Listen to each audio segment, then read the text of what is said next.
प्राणों से प्यारे विद्यार्थियों, साथियों, आज हम चर्चा करेंगे विश्व राज्य दृष्टिकोण या सिद्धांत का विकास। अर्थात आज का जो हमारा लेक्चर होगा वह विश्व राज्य सिद्धांत या दृष्टिकोण के विकास के संदर्भ में होगा, जिसके कि हमने नाम दिया है लेक्चर नंबर 28 पार्ट नंबर 1।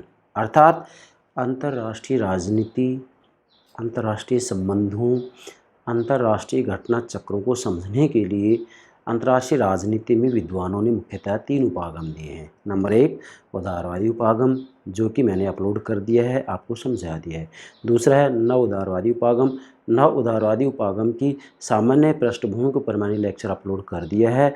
और इसके बाद में स्वयं जो नव उदारवादी उपागम को जब हम लेते हैं तो वास्तविक रूप में इसके अंतर्गत विशेषकर 7 सिद्धांत दिए गए हैं, जिसके आधार पर हम अंतर्राष्ट्रीय संबंधों को, अंतर्राष्ट्रीय राजनीति को समझ सकते हैं। ये 7 उपागम में से हम पहला उपागम ले रहे हैं विश्व राज्य सिद्धांत या दृष्टिकोण। और बेटा तीसरा है मार्क्सवादी उपागम। मतलब अंतर्राष्ट्रीय राजनीति को समझने के लिए मुख्यतः 3 उपागम दिए जाते हैं। नंबर 1 उदारवादी उपागम, नंबर 2 नव उदारवादी उपागम, नंबर 3 मार्क्सवादी उपागम। तो अभी हम नव उदारवादी उपागम की चर्चा कर रहे हैं। नव उदारवादी उपागम के अंतर्गत जो प्रमुख 7 उपागम हैं, उन 7 उपागमों में या सिद्धांतों में पहला ले रहे हैं हम विश्व राज्य सिद्धांत या दृष्टिकोण। ठीक है बेटा, तो आज हम करेंगे चर्चा विश्व राज्य सिद्धांत या दृष्टिकोण के विकास की। मतलब डेफिनेटली विश्व राज्य सिद्धांत या दृष्टिकोण का विकास किन चरणों से हुआ है, इस विकास के ऊपर हम चर्चा करेंगे। तो प्राणों से प्यारे विद्यार्थियों ध्यान दीजिएगा। देखो बेटा, सबसे पहले तो आपको यहाँ नोट करना है विश्व राज्य सिद्धांत या दृष्टिकोण का विकास, लेक्चर नंबर 28 पार्ट नंबर 1। ठीक है बेटा, अब ध्यान दें। सबसे पहले तो ये नोट करें कि वास्तविक रूप में प्रमुख नव उदारवादी उपागम के अंतर्गत 7 सिद्धांत आते हैं। किसमें? नव उदारवादी उपागम में 7 सिद्धांत आते हैं। नंबर 1 विश्व राज्य सिद्धांत या दृष्टिकोण, नंबर 2 बहुलवादी सिद्धांत या दृष्टिकोण, नंबर 3 भूमंडलीय अवधारणा, नंबर 4 निवारकता का सिद्धांत, नंबर 5 निर्भरता और अंतर्निर्भरता सिद्धांत, नंबर 6 कार्यात्मकतावाद सिद्धांत और नंबर 7 रचनावाद का सिद्धांत।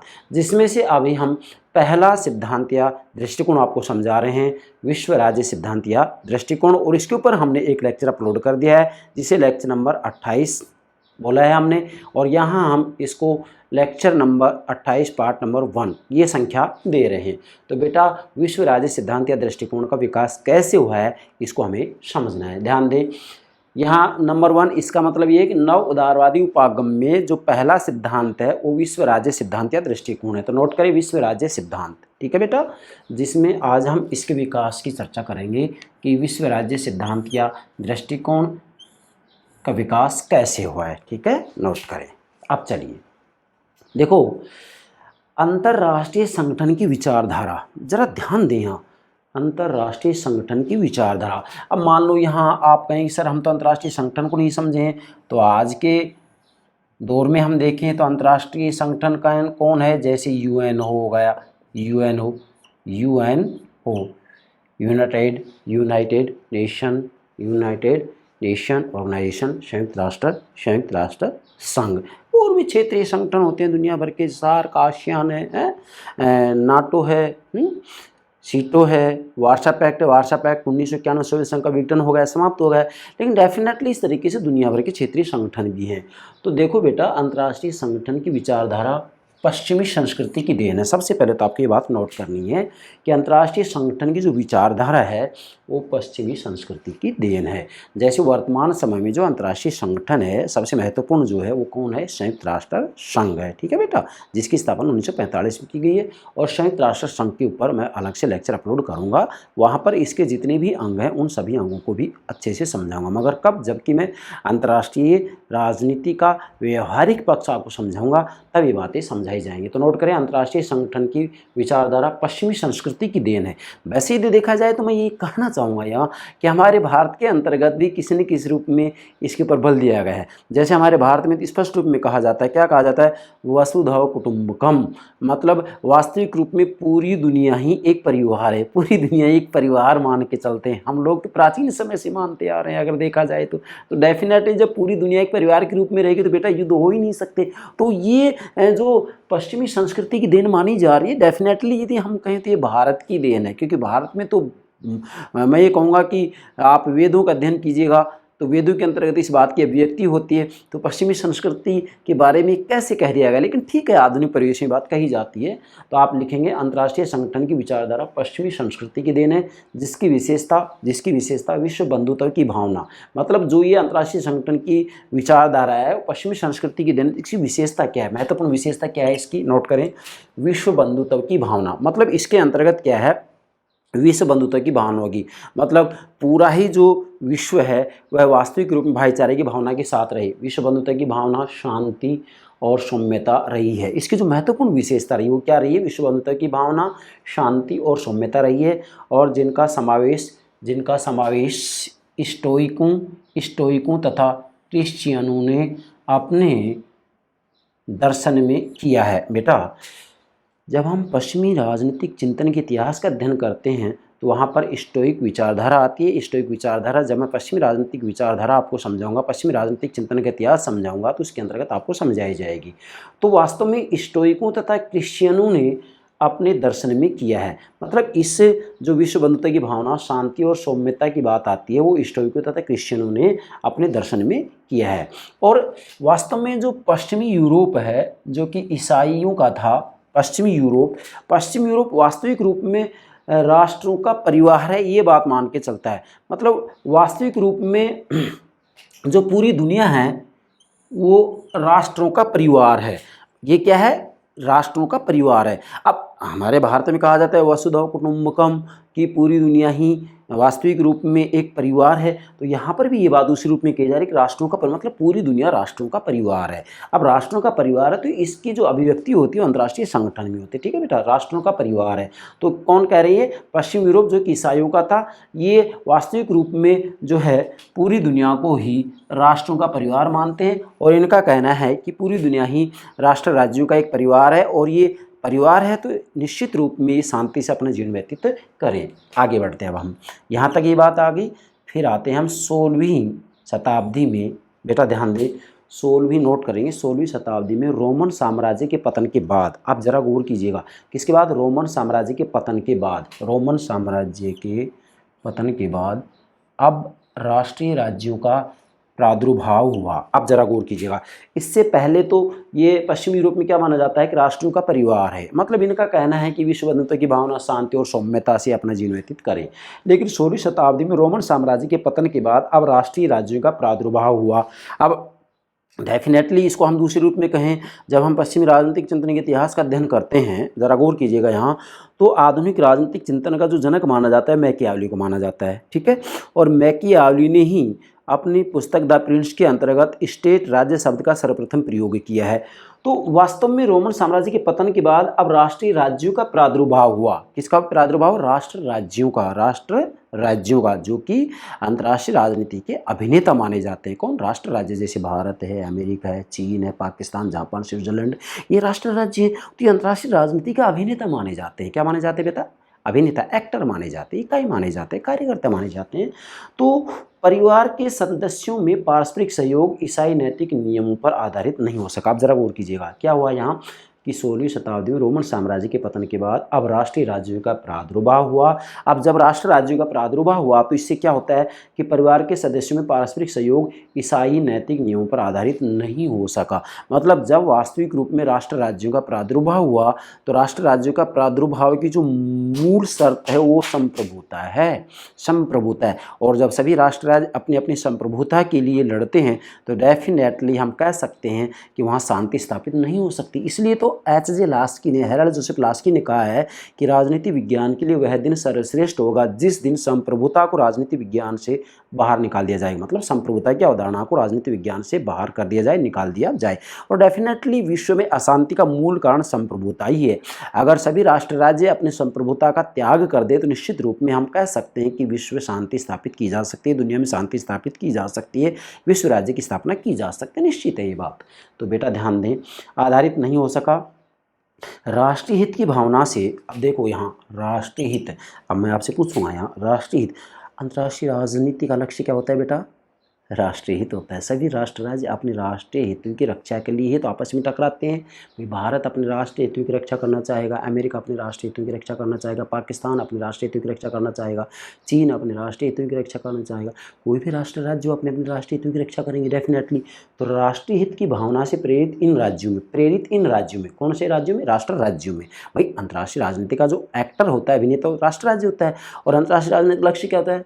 राष्ट्र हित होता है, राष्ट्रीय हित होता है। तो राष्ट्रीय हित की भावना से प्रेरित इन राज्यों में शक्ति के लिए संघर्ष होना प्रारंभ हो गया और युद्ध झगड़ों के निराकरण का एकमात्र साधन बन गया। नोट कीजिएगा बेटा, राष्ट्रीय हित की भावना से प्रेरित इन राज्यों में शक्ति के लिए संघर्ष होना प्रारंभ हो गया। शक्ति के लिए संघर्ष प्रारंभ हो गया। क्यों हो गया? क्योंकि सभी राष्ट्र राज्य अपने अपने राष्ट्रीय हितों की रक्षा के लिए क्या करते हैं? शक्ति के लिए संघर्ष करते हैं। जैसा कि हांसी मार्गेंताउ ने कहा है कि सभी प्रकार की राजनीति, चाहे घरेलू राजनीति हो, घरेलू राजनीति में राष्ट्रीय राजनीति, चाहे घरेलू राजनीति हो, अंतर्राष्ट्रीय राजनीति हो, शक्ति के लिए संघर्ष है। इसलिए तो हांसी मार्गेंताउ ने ये बात कही है कि सभी प्रकार की राजनीति क्या है?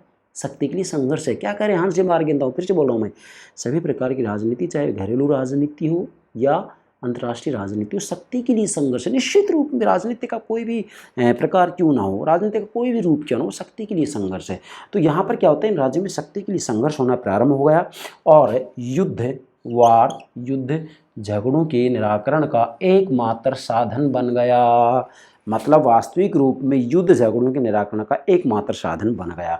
कब? ये 16वीं शताब्दी की बाद की स्थिति है बेटा। इसके बाद में इसी काल में, मतलब 16वीं शताब्दी के काल में ही, इसी काल में दार्शनिक, ईसाई पादरियों, राजनीतिज्ञों तथा बुद्धिजीवियों द्वारा अंतर्राष्ट्रीय शांति सहयोग के लिए कुछ काल्पनिक योजनाएं प्रस्तुत की गई और दांते ने एक विश्व राज्य की कल्पना की थी। ये दांते एक पश्चिमी राजनीतिक विचारक है।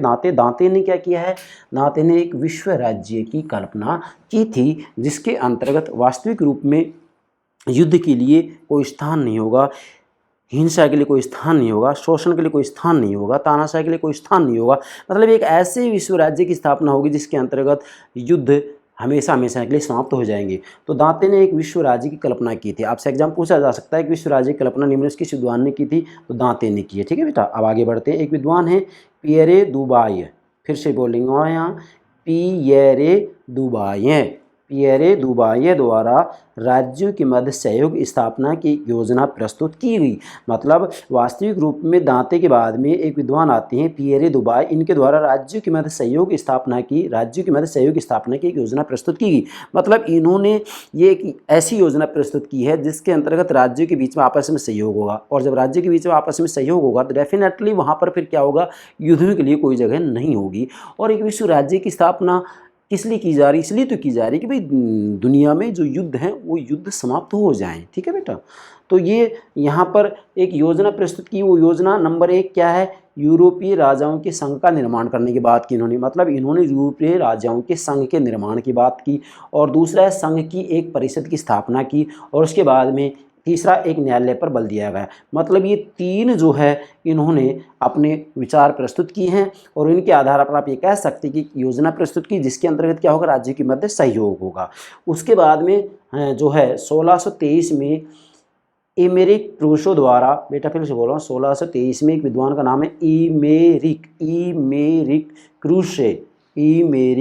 क्रूशे द्वारा चीन, फारस, इंडीज और ध्यान दें यहाँ इंडीज और विश्व के दूसरे यूरोपीय शक्ति और राज्य के मध्य सहयोग के लिए एक वृहत योजना प्रस्तुत की गई।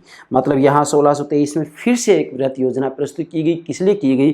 कि कैसे भी हो दुनिया में राष्ट्र राज्यों में सहयोग हो, युद्ध नहीं हो। तो इसके लिए भी इन्होंने एक वृहत योजना प्रस्तुत की, और यह वृहत योजना वास्तविक रूप में 16 राज्यों के संदर्भ में प्रस्तुत की गई है। बाकी इसकी ज़्यादा व्याख्या करने की आवश्यकता नहीं है, क्योंकि हमें तो केवल जो है इसके विकास की चर्चा करनी है कि विश्व राज्य सिद्धांत का विकास किन चरणों में से होता है। हमें तो विश्व राज्य सिद्धांत को समझना है। अगर हम एक एक बात को ले तो डेफिनेटली इस विकास के ऊपर भी कितने लेक्चर अपलोड किए जा सकते हैं। आगे बढ़ते हैं बेटा, यहाँ एक वृहत योजना प्रस्तुत की गई। ठीक है, तो यहाँ तक आ गए। अब हम 1623 तक आ गए। अब उसके बाद में फिर क्या होता है? एक विद्वान आते जीन जैक्स रूसो। पश्चिमी राजनीतिक चिंतन के इतिहास का जब हम अध्ययन करते हैं तो 3 संवेदवादी विचारक आते हैं, हॉब्स, लॉक और रूसो। हॉब्स, लॉक और रूसो। मैंने पश्चिमी राजनीतिक चिंतन के ऊपर 46 लेक्चर अपलोड कर दिए हैं, आप प्लेलिस्ट में देख सकते हैं पश्चिमी राजनीतिक चिंतन के अंतर्गत। तो इसमें जो रूसो है, जीन जैक्स रूसो, जो कि हम कह सकते हैं कि प्रत्यक्ष प्रजातंत्र के अग्रदूत कहलाते हैं। कौन? Jean Jacques Rousseau. Jean Jacques Rousseau. तो रूसो ने भी विश्व में शांति की स्थापना हो, इसके लिए एक संघ है राज्य के निर्माण की बात की है। क्या? एक संघ राज्य के निर्माण की बात की है, जिससे कि विश्व में शांति की स्थापना की जा सकती है। तो निश्चित रूप में कहा जा सकता है कि जीन जैक्स रूसो ने भी किसी न किसी रूप में विश्व राज्य की स्थापना में सहयोग दिया है। किसने? जीन जैक्स रूसो ने। रूसो के बाद में जेरेमी बेंथम आते हैं। जेरेमी बेंथम जो कि उपयुक्तवाद की जनक है। जेरेमी बेंथम के ऊपर मैंने कितने लेक्चर अपलोड कर दिए हैं, आप प्लेलिस्ट में पश्चिमी राजनीतिक चिंतन के अंतर्गत देख सकते हैं। तो जेरेमी बेंथम ने भी वास्तविक रूप में यदि देखा जाए तो हम कह सकते हैं कि विश्व राज्य के सिद्धांत में किसी न किसी रूप में अपना योगदान दिया है। नोट करेंगे, विश्व राज्य के सिद्धांत में किसी न किसी रूप में योगदान दिया है। किसने? जेरेमी बेंथम ने। अब वास्तव में जेरेमी बेंथम ने, यहाँ नोट करेंगे, जेरेमी बेंथम ने विश्व शांति की स्थापना के लिए निशस्त्रीकरण, नोट करें, निशस्त्रीकरण, मुक्त व्यापार, फिर से बोल रहा हूँ, निशस्त्रीकरण, मुक्त व्यापार के ऊपर विशेष बल दिया। किसके ऊपर? निशस्त्रीकरण और मुक्त व्यापार के ऊपर विशेष बल दिया। मतलब जेरेमी बेंथम का कहना ही है कि विश्व शांति की स्थापना करनी है तो निश्चित रूप में जो विनाशकारी शास्त्र हैं, इन सबको धीरे धीरे समाप्त किया जाए और पूरी दुनिया में से जितने भी भयानक शस्त्र हैं उन सबको समाप्त किया जाए। अगर ऐसा होगा तो स्वतः ही विश्व में शांति स्थापित हो जाएगी। तो यहाँ हम कह सकते हैं कि जीन जैक्स रूसो और जेरेमी बेंथम भी किसी न किसी रूप में विश्व राज्य सिद्धांत के जो है विकास में अपना योगदान देते हैं। आगे बढ़ते हैं, आप नोट करें यहाँ 1885-86 में, नोट करें बेटा, 1885-86 में। देखो हम कहाँ तक आ गए, यहाँ 1623 में आ गए। उसके बाद में रूसो और बेंथम का काल आता है। फिर 1885 और 86 में अफ्रीका के विभाजन को नियंत्रित करने के लिए, ध्यान दें, अफ्रीका के विभाजन को नियंत्रित करने के लिए बर्लिन सम्मेलन बुलाया गया। क्या बुलाया गया? बर्लिन सम्मेलन बुलाया गया। और इस सम्मेलन के अंतर्गत विशेष प्रयास किया गया। क्या प्रयास किया गया? कि अफ्रीका के विभाजन को रोका जाए, अफ्रीका का विभाजन होने से रोका जाए, जिससे कि वास्तविक रूप में जो है विश्व में शांति स्थापित हो सके। उसके बाद में 1840 में अंतर्राष्ट्रीय स्तर पर दासता विरोधी सम्मेलन होता है। नोट करें, 1840 में अंतर्राष्ट्रीय स्तर पर दासता विरोधी सम्मेलन होता है। क्या होता है? दासता विरोधी सम्मेलन होता है। दासता किसे कहते हैं? अरस्तु ने बड़ी अच्छी परिभाषा दी है इसकी, कि जो व्यक्ति जो राष्ट्र राज्य मस्तिष्क से, बुद्धि से अपना नहीं होता है बल्कि किसी अन्य का होता है, उदास होता है।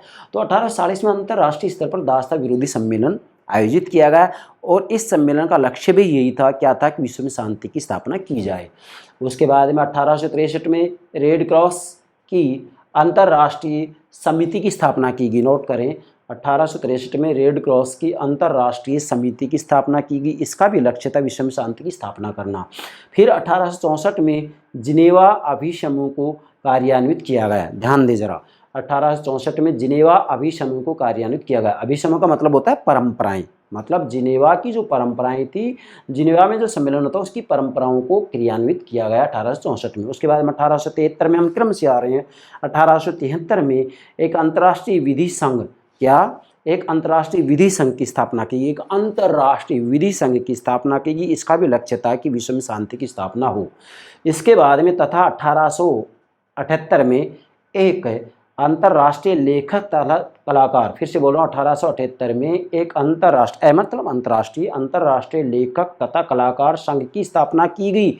इसका भी लक्ष्य था कि कैसे भी हो विश्व में शांति की स्थापना की जाए। उसके बाद में 1889 में 1889 में अंतर संसदीय संघ की स्थापना की गई। अंतर संसदीय संघ की स्थापना जो की गई, इसका भी लक्ष्य था विश्व में शांति की स्थापना करना। तो निश्चित रूप में जितने भी ये जो है संघ की स्थापना की जा रही, जितने भी ये सम्मेलन हो रहे हैं, इन सभी सम्मेलनों की, इन सभी संघों की स्थापना का जो मूल लक्ष्य है वह क्या है? विश्व राज्य की स्थापना करना।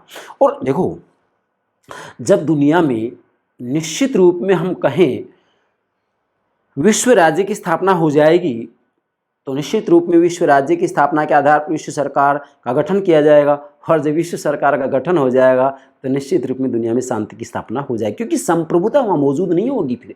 और देखो, राष्ट्र राज्य में जो झगड़े का मूल है, जो झगड़े की जड़ है, वो संप्रभुता ही तो है। और जब डेफिनेटली विश्व सरकार, विश्व राज्य की स्थापना हो जाएगी तो संप्रभुता का जो मुद्दा है वो खत्म हो जाएगा, वो समाप्त हो जाएगा, वो समाप्त हो गया संप्रभुता का विवाद जो है, तो फिर निश्चित रूप में दुनिया में शांति स्थापित हो सकती है। तो डेफिनेटली इन सभी ने किसी न किसी रूप में विश्व राज्य के विकास में अपना योगदान दिया है। क्या? विश्व राज्य के विकास में या विश्व राज्य के सिद्धांत की स्थापना में अपना योगदान दिया है। तो आप इनको क्रम से नोट कीजिएगा। इसके बाद में यहाँ निष्कर्ष रूप में मैंने सभी बातें नोट कर दी है। अगर यहाँ तक भी आपको समझने में कोई दिक्कत आ रही है तो यहाँ आप सारी बातें निष्कर्ष रूप में ले सकते हैं। निष्कर्ष निकालेंगे हम। अंतर्राष्ट्रीय संगठन के विकास में राजनीतिक विचारधाराओं ने एक ओर तो कल्पना को प्रोत्साहित किया है और दूसरी ओर कल्पना को मूर्त रूप देने में सहायक हुई है। जरा गौर कीजिएगा। मतलब अंतर्राष्ट्रीय संगठन के विकास में, अंतर्राष्ट्रीय संगठन जैसे संयुक्त राष्ट्र संघ है, तो संयुक्त राष्ट्र संघ की स्थापना किस लिए की गई? इसलिए तो की गई कि एक विश्व राज्य की स्थापना और इसके आधार पर विश्व सरकार का निर्माण किया जाए, एक विश्व सरकार का निर्माण किया जाए। और जब एक विश्व सरकार का निर्माण हो जाएगा तो डेफिनेटली दुनिया में सीध सदा के लिए समाप्त हो जाएंगी। तो अंतर्राष्ट्रीय संगठन के विकास में राजनीतिक विचारधाराओं के अंतर्गत उदारवादी विचारधारा ले लेंगे। आप क्या ले लेंगे? उदारवादी विचारधारा लेंगे और उपयुक्तवादी विचारधारा लेंगे। मतलब अंतर्राष्ट्रीय संगठन के विकास में विशेषकर उदारवादी विचारधारा और उपयुक्तवादी विचारधारा, इसी के साथ में संघवादी विचारधारा ने अपना योगदान दिया है। संघवादी विचारधारा जो कि स्वयं उदारवादी विचारधारा से निकलती है। तो ये मैंने पिछले लेक्चर में आपको समझा दिया। आज फिर कह रहा हूँ मैं कि वास्तविक रूप अंतर्राष्ट्रीय संगठन के विकास में राजनीतिक विचारधाराओं ने, तो राजनीतिक विचारधाराओं ने, इसमें 3 विचारधाराएं आ जाएंगी: उदारवादी विचारधारा, उपयुक्तवादी विचारधारा और संघवादी विचारधारा। तो राजनीतिक विचारधाराओं ने एक ओर तो कल्पना को प्रोत्साहित किया, मतलब एक ओर तो इन्होंने कल्पना को प्रोत्साहित किया है कि विश्व राज्य की स्थापना की जाए। क्या? कि एक विश्व राज्य की स्थापना की जाए जिसके आधार पर विश्व सरकार का निर्माण होगा, गठन होगा, और यदि ऐसा हो जाए तो निश्चित रूप में दुनिया में शांति स्थापित की जाएगी, प्रोत्साहित किया। और दूसरी ओर कल्पना को मूर्त रूप देने में भी सहायक हुई। मतलब विचारधारा एक तरफ तो कल्पना करते लेकिन दूसरी तरफ कल्पना को भी मूर्त रूप दिया गया है। कैसे दिया गया मूर्त रूप? जैसे वर्तमान समय आप देख सकते हैं कि यूएनओ मौजूद है, यूएनओ संयुक्त राष्ट्र संघ मौजूद है, संयुक्त राष्ट्र संघ। तो ये जो संयुक्त राष्ट्र संघ है मूर्त रूप है इसका। आगे बढ़ते हैं हम नेक्स्ट। 20वीं शताब्दी में, नोट करें, 20वीं शताब्दी में राष्ट्र संघ तथा संयुक्त राष्ट्र संघ, पहले राष्ट्र संघ की स्थापना होती है, इसमें कुछ खामियां होती हैं। इन खामियों को दूर करने के लिए 1945 में संयुक्त राष्ट्र संघ की स्थापना कर दी जाती है। बाकी मैं संयुक्त राष्ट्र संघ के ऊपर अलग से लेक्चर अपलोड करूंगा जब संयुक्त राष्ट्र संघ आपको समझाऊंगा। 20वीं शताब्दी में राष्ट्र संघ तथा संयुक्त राष्ट्र संघ जैसे अंतर्राष्ट्रीय संगठन का निर्माण हुआ। जरा नोट कीजिएगा यहाँ। अब हम यहाँ 1889 में आ गए, उसके बाद 20वीं शताब्दी में आ गए। 20वीं शताब्दी में क्या हो जाता है? फिर राष्ट्र संघ तथा संयुक्त राष्ट्र संघ जैसे अंतर्राष्ट्रीय संगठन का निर्माण हुआ। मतलब इन अंतर्राष्ट्रीय संगठनों का निर्माण हुआ और वर्तमान समय में संयुक्त राष्ट्र संघ मौजूद है ही है। तो हम ये कह सकते हैं कि धीरे धीरे संयुक्त राष्ट्र संघ को ही हम वास्तविक रूप में इस रूप में उसमें संशोधन कर सकते हैं। संयुक्त राष्ट्र संघ के अंतर्गत, मतलब संयुक्त राष्ट्र संघ जो कि अंतर्राष्ट्रीय संगठन, इस अंतर्राष्ट्रीय संगठन के अंतर्गत इस रूप में संशोधन किए जाएं जिससे कि इसको हम एक लोकतांत्रिक संगठन बनाएं और धीरे धीरे यह जो अंतर्राष्ट्रीय संगठन है, मतलब जो संयुक्त राष्ट्र संघ है, वह संयुक्त राष्ट्र संघ ही एक विश्व सरकार के रूप में परिवर्तित हो जाए, विश्व सरकार के रूप में परिवर्तित हो जाए। निश्चित रूप में जब विश्व सरकार के रूप में परिवर्तित हो जाएगा तो हम ये कह सकते हैं कि दुनिया में विश्व राज्य की स्थापना हो गई है। और विश्व राज्य की स्थापना होने के बाद में जो संयुक्त राष्ट्र संघ है वह संयुक्त राष्ट्र संघ ही विश्व सरकार के रूप में कार्य करने लग जाएगा। और जब विश्व सरकार के रूप में कार्य करने लग जाएगा तो निश्चित रूप में दुनिया में शांति स्थापित की जा सकती है, युद्धों को रोका जा सकता है हमेशा के लिए। परंतु ये कहना जितना आसान है, व्यवहार में इसको प्राप्त करना इतना आसान नहीं है। चलिए, निर्माण हुआ। फिर मैंने लिखा है भविष्य में अंतर्राष्ट्रीय तथा क्षेत्रीय संगठनों द्वारा, नोट कीजिएगा, भविष्य में अंतर्राष्ट्रीय तथा क्षेत्रीय संगठनों द्वारा, अंतर्राष्ट्रीय संगठन में संयुक्त राष्ट्र संघ आ गया, क्षेत्रीय संगठनों में सार्क, आसियान, नाटो, सीटो, सेंटो, वार्सा पक्ष, ये सब आ जाते हैं। हालांकि 1991 में सोवियत संघ का जैसे विघटन हो जाता है तो वार्सा पैक्ट जैसे जो संगठन, क्षेत्रीय संगठन, वो समाप्त भी हो गए। ये भी आपको ध्यान में रखना है। ये मैं जब कोल्ड वार समझाऊंगा, आपको शीत युद्ध समझाऊंगा, उस समय सारी बातें क्लियर कर दी जाएंगी। तो अंतर्राष्ट्रीय तथा क्षेत्रीय संगठनों द्वारा एक नए अंतर्राष्ट्रीय समाज, एक विश्व राज्य और विश्व बंधुत्व की कल्पना को साकार बनाने में बहुत सहायता दी जा सकती है। अब फिर से दोहरा रहा हूँ इसको, मतलब भविष्य में अंतर्राष्ट्रीय तथा क्षेत्रीय संगठनों द्वारा, मतलब अंतर्राष्ट्रीय अर्थात संयुक्त राष्ट्र संघ और सार्क, आसियान, नाटो जैसे क्षेत्रीय संगठनों के द्वारा एक नए अंतर्राष्ट्रीय समाज, एक विश्व राज्य और विश्व बंधुत्व की कल्पना को साकार बनाने में बहुत सहायता दी जा सकती है। मतलब विश्व राज्य की जो कल्पना है, विश्व बंधुत्व की जो कल्पना है, इसको साकार बनाने में बहुत सहायता दी जा सकती है। किसके द्वारा? संयुक्त राष्ट्र संघ के द्वारा, सार्क, आसियान जैसे क्षेत्रीय संगठनों के द्वारा एक विश्व राज्य की कल्पना को साकार बनाने में बहुत ज़्यादा सहायता दी जा सकती है। फिर मैंने लिखा सराहनीय कार्य किया है। मतलब वास्तविक रूप में देखा जाए तो विश्व राज्य और विश्व बंधुत्व की कल्पना को साकार करने में अंतर्राष्ट्रीय संगठन मतलब संयुक्त राष्ट्र संघ और क्षेत्रीय संगठन मतलब जैसे सार्क, आसियान, नाटो जैसे क्षेत्रीय संगठनों ने वास्तविक रूप में विश्व राज्य और विश्व बंधुत्व की कल्पना को साकार बनाने में एक महत्वपूर्ण योगदान दिया है या इन्होंने एक सराहनीय कार्य किया है। मतलब एक विश्व राज्य की स्थापना में, फिर से बोल रहा हूँ, विश्व राज्य की स्थापना में विश्व बंधुत्व की कल्पना को साकार करने में अंतर्राष्ट्रीय संगठन मतलब संयुक्त राष्ट्र संघ और क्षेत्रीय संगठनों, दुनिया भर के क्षेत्रीय संगठन हैं जिसमें महत्वपूर्ण सार्क, आसियान, नाटो जैसे संगठनों को ले सकते हैं। बाकी इन सभी संगठनों के ऊपर मैं अलग से, क्षेत्रीय संगठनों के ऊपर अलग से लेक्चर अपलोड करूंगा, ये आपको ध्यान में रखना है। तो निश्चित रूप में जो है विश्व राज्य की स्थापना करने में अंतर्राष्ट्रीय संगठन तथा, फिर से बोल रहा हूँ, अंतर्राष्ट्रीय संगठन तथा क्षेत्रीय संगठनों द्वारा, अंतर्राष्ट्रीय संगठनों तथा क्षेत्रीय संगठनों द्वारा विश्व राज्य की स्थापना में सराहनीय कार्य किए गए हैं। मतलब इन्होंने विश्व राज्य की स्थापना में प्रशंसनीय कार्य किया है। किसने? अंतर्राष्ट्रीय संगठनों ने और क्षेत्रीय संगठनों ने। ठीक है बेटा, ये हो गया विश्व राज्य सिद्धांत या दृष्टिकोण का विकास। मतलब किन चरणों से गुजर के और जो है विश्व राज्य सिद्धांत का विकास होता है। तो अंत में यहाँ ये कहूँगा, ये चरण तो मैंने आपको बता दिए हैं, लेकिन निश्चित रूप में कहा जा सकता है कि जब तक राष्ट्र राज्य अपनी संप्रभुता का त्याग नहीं करेंगे तब तक दुनिया में शांति स्थापित नहीं हो सकती है, तब तक दुनिया में युद्धों को समाप्त नहीं किया जा सकता, युद्धों को नहीं रोका जा सकता है। और देखो, जैसे ही विश्व राज्य की स्थापना होगी तो निश्चित रूप में विश्व राज्य की स्थापना तभी हो सकती है जबकि सभी राष्ट्र राज्य अपनी अपनी संप्रभुता का त्याग करेंगे।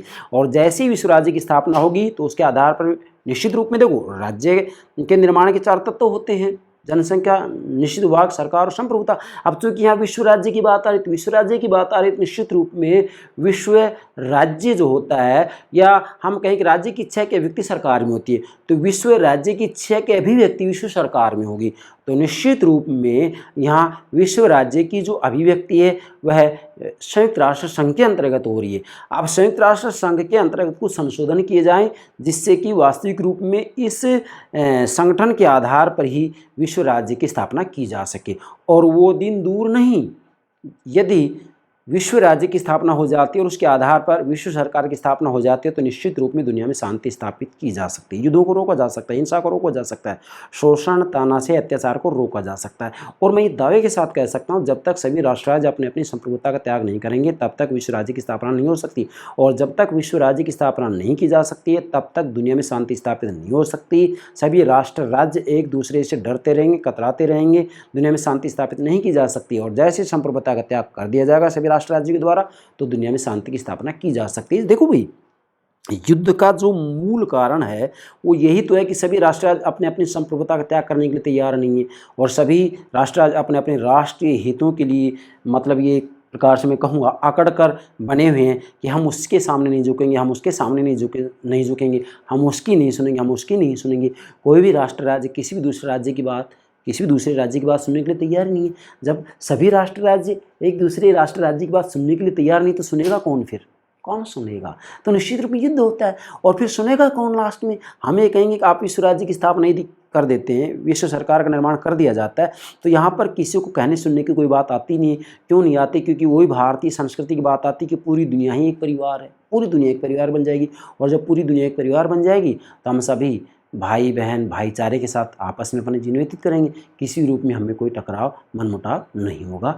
ये हो गया विश्व राज्य सिद्धांत या दृष्टिकोण का विकास। मुझे पूरा विश्वास है आप विश्व राज्य सिद्धांत या दृष्टिकोण के विकास को अच्छे से समझ गए। यस बेटा, okay, thank you very much, thank you very much.